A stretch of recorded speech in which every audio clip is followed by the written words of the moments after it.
vou pedir a você que nos fale mais especificamente sobre esses movimentos que você descreveu agora. Bem, os 3 movimentos mais importantes são os seguintes. A vibração, que é um movimento diretamente derivado daquele movimento inicial de acordes, e a intensificação desse impulso que vem dos cotovelos e que mais rápido se transforma nesta vibração para dentro do piano, neste sentido, não para baixo. Como um molejo de todas as juntas dos ombros até as pontas dos dedos.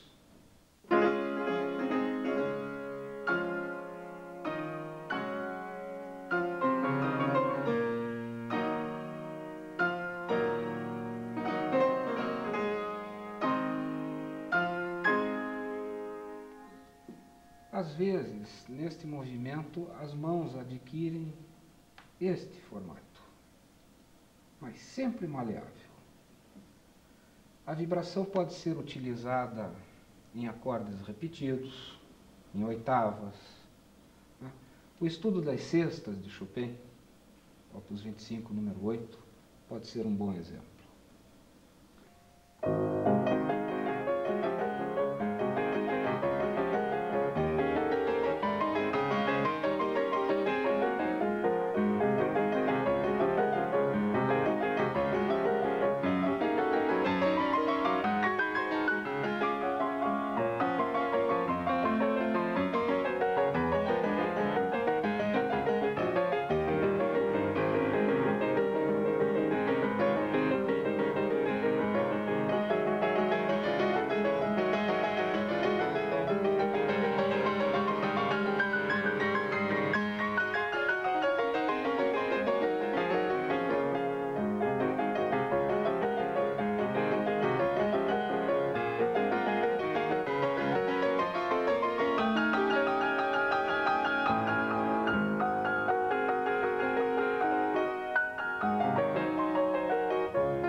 Nós temos a seguir os círculos. Esses movimentos partem da parte superior dos braços e dos cotovelos, como quem amarra uma corda numa parede e a gira assim. Eles conduzem as mãos e os dedos sobre o teclado, podendo ser no sentido anti-horário e no sentido horário. Os dedos devem chegar preferivelmente de forma arredondada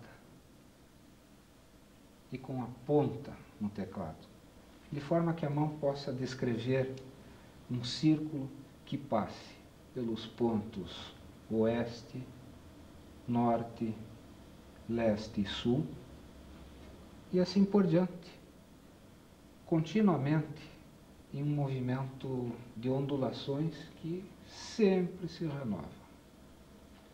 Pode-se aqui citar o exemplo do estudo Opus 25, número 1, de Chopin, com círculos no sentido anti-horário.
Aí nós temos a rotação.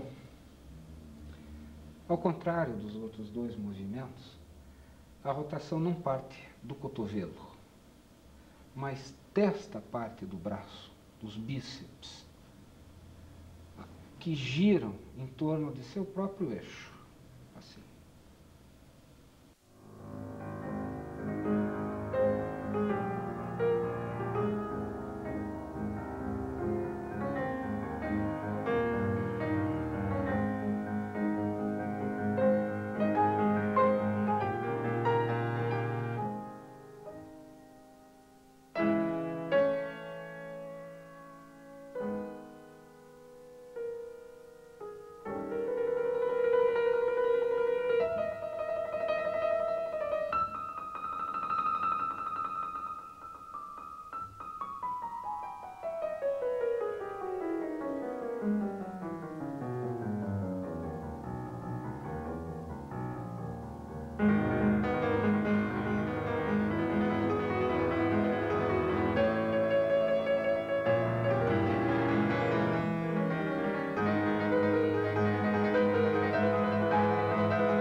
O impulso inicial surge do braço alongado, relaxado, que movimenta os bíceps para dentro e para fora.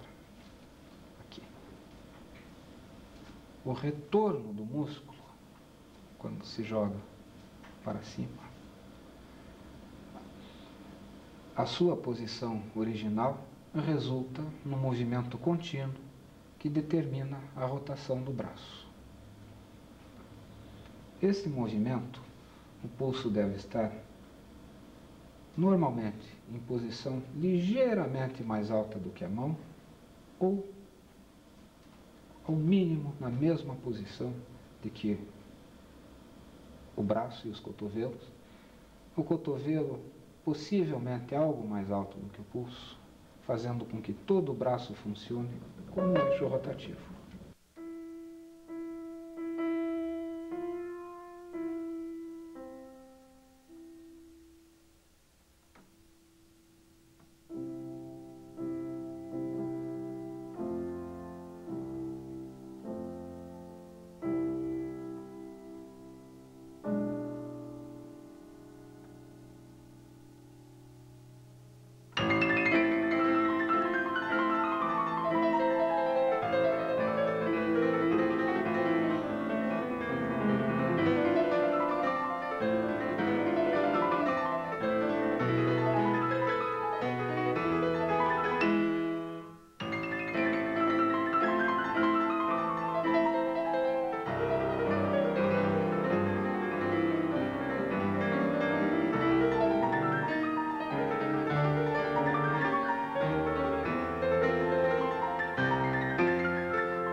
Me ocorre agora que no concerto de Brahms, no Ré menor, no primeiro movimento, nós temos uma passagem em oitavas, trinados em oitavas, né?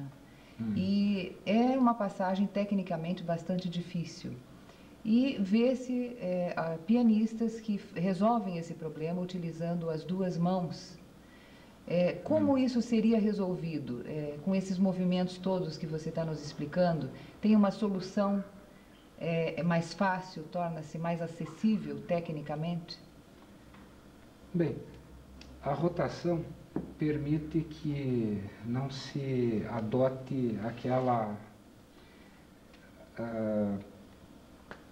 solução mais fácil que é adotada por muitos pianistas, utilizando um trinado em oitavas, dessa maneira.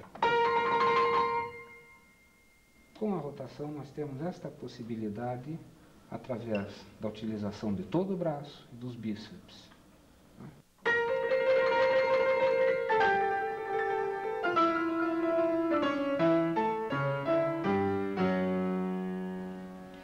Me ocorre mais uma pergunta. A articulação digital, como funciona nessa técnica? Ela pode ser aliada a essa técnica ou não? Ela pode ser aliada a essa técnica, e a articulação digital funciona no sentido das mãos que se fecham, assim. E não ao contrário, assim. Deve-se evitá-la normalmente, por si só ou separadamente. E é de extrema importância que todos os movimentos na execução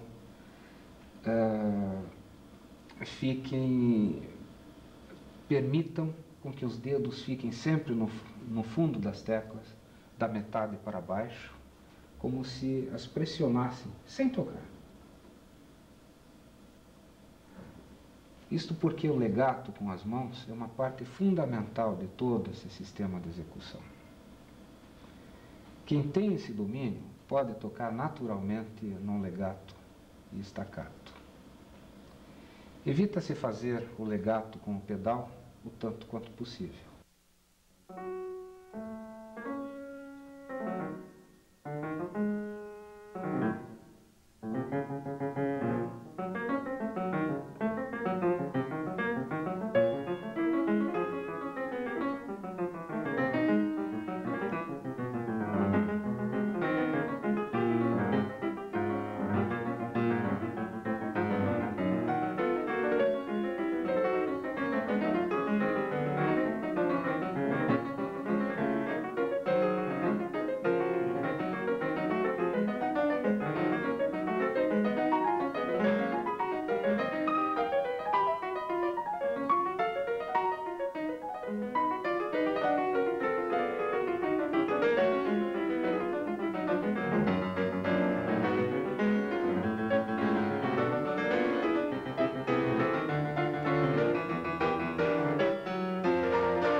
Noel, depois de todas essas explicações,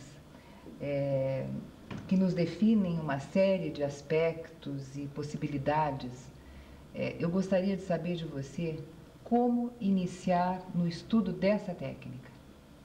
Antes de tudo, é importante dizer que esses movimentos podem ser mesclados entre si e que eles permitem adaptações que são pessoais e vão também possibilitar soluções que vão de encontro a cada indivíduo. Mas a melhor maneira de se estudar tudo isso, evidentemente, são as escalas, e que têm importância para a aplicação e compreensão desses movimentos básicos, especialmente para os círculos e para a rotação. Em se iniciando uma escala com a mão direita no sentido ascendente, utiliza-se círculos no sentido horário.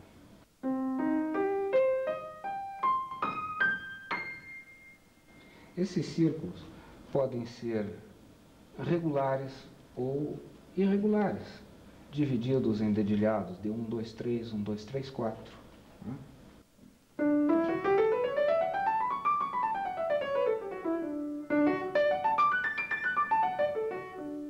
É uma coisa simples. E isto pode acontecer sem que o polegar tenha qualquer efeito de acento ou alteração rítmica na mesma sequência, dependendo do controle de peso que se tem nesta parte do braço.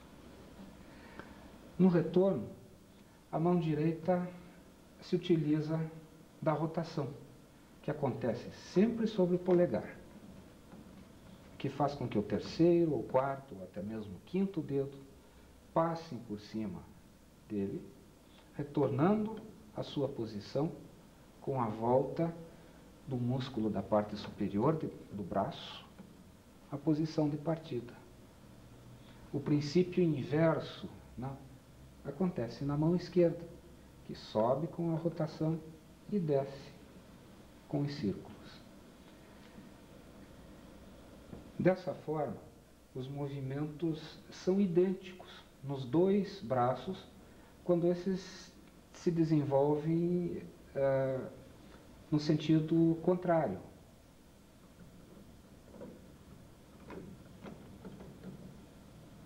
Quando se toca o acorde fundamental e suas inversões, o movimento circular,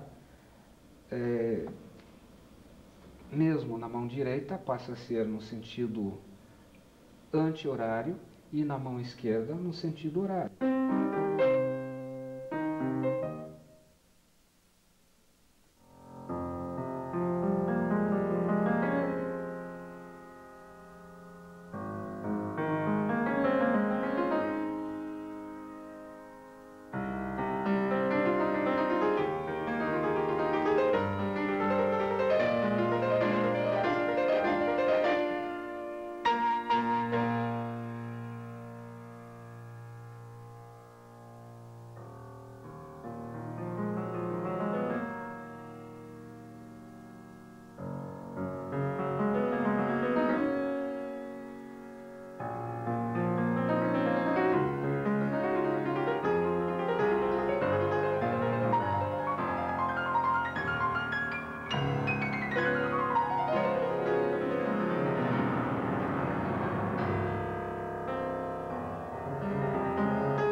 Algumas pessoas costumam dizer que a Hall não utilizava todos esses recursos, que ele era uma pessoa muito mais discreta e que existe muito exagero por parte de alunos seus. Com o passar do tempo, todo esse processo físico e corporal se torna cada vez mais interiorizado e menos perceptível. No entanto, eu gostaria de indicar uma produção que foi feita em videodisc pelo Sr. David Dibal, que é do corpo docente da Juilliard School de Nova York. Chama-se The Golden Age of Piano, a Idade de Ouro do Piano. Há ali, entre várias filmagens interessantes de vários dos grandes artistas desse século, 3 filmagens de Cláudio Arrau. Uma delas, a mais antiga, mostra o mestre com idade em torno de 40 anos, tocando o Rondó Capriccioso, opus 14, de Mendelssohn. É uma filmagem raríssima. São perceptíveis todos os movimentos e a estrutura técnica da qual falamos, demonstrada até com um certo exagero, possivelmente de propósito. Noel, nós conversamos bastante aqui sobre a Hall, sobre sua técnica, os seus alunos, e eu gostaria que você desse a sua opinião sobre os outros pianistas. Há outros grandíssimos pianistas, indubitavelmente, que merecem todo o respeito e admiração. Nós tivemos pianistas como William Kempff, como Vladimir Horowitz, como Gilels, como Arthur Rubinstein, todos à sua maneira grandes artistas. Em particular, eu não fui sempre orientado por Arrau. Eu iniciei com um professor que me ensinou a técnica pianística tradicional, digital, a quem eu muito devo. E foi o meu primeiro professor, Daniel Costa da Silva. Posteriormente, na Alemanha, eu também fui muito auxiliado no sentido de meditar e de pensar sobre tudo isso por uma pessoa que também não fazia parte desta linhagem, um professor da Faculdade de Música Westfalen-Lippe, na Alemanha, se chama Heinz Budde, a quem eu também muito tenho que agradecer.